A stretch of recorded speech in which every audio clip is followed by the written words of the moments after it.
I hope everyone's had a great Friday. I had a busy Friday. I didn't have that grandbaby today, so I went and did a little shopping, which I'm not really crazy about shopping, but I love Goodwill. So I'll have to show y'all what all I got at Goodwill. But let's go ahead and throw together this breakfast casserole. If you're following along, I have 1 pound of sausage, and that's turkey sausage. You can use beef if you'd like, and half of a yellow onion.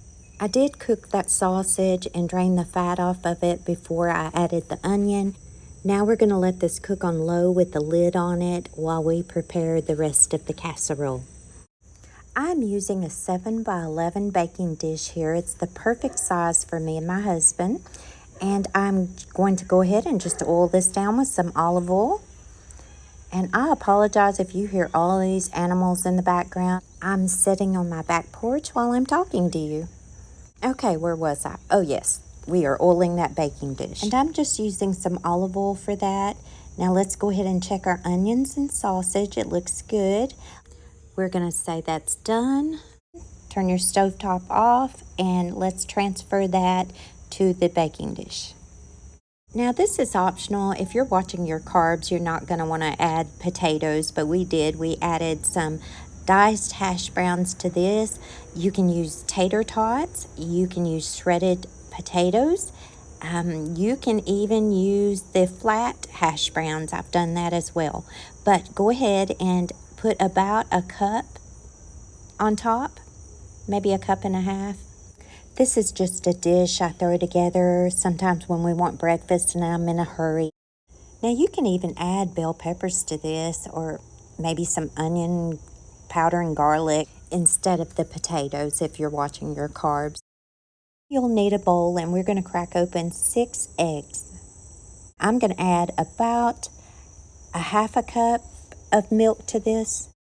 Now this is important here. You want to make sure that you really beat those eggs and get this really mixed up really well. Now a little salt and pepper to taste. Okay, maybe a lot of pepper. I do like my pepper.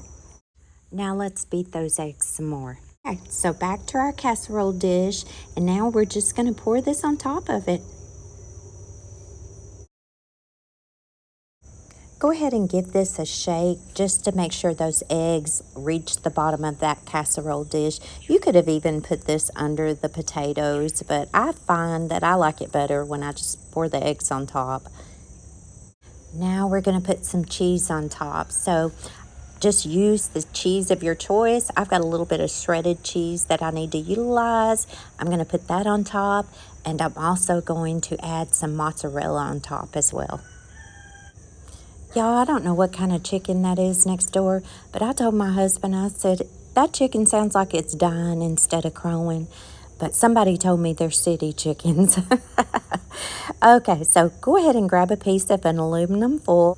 And I've been using this hack that I saw to spray that aluminum foil with some Pam, and it actually keeps the aluminum foil from sticking to the cheese.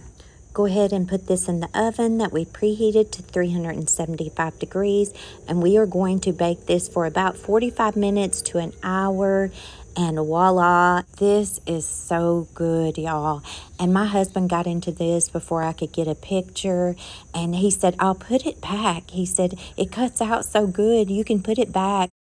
And nobody will ever know, but I thought, well, I know. So I'm just letting y'all know, if you see that little crack there, that's where he put it back.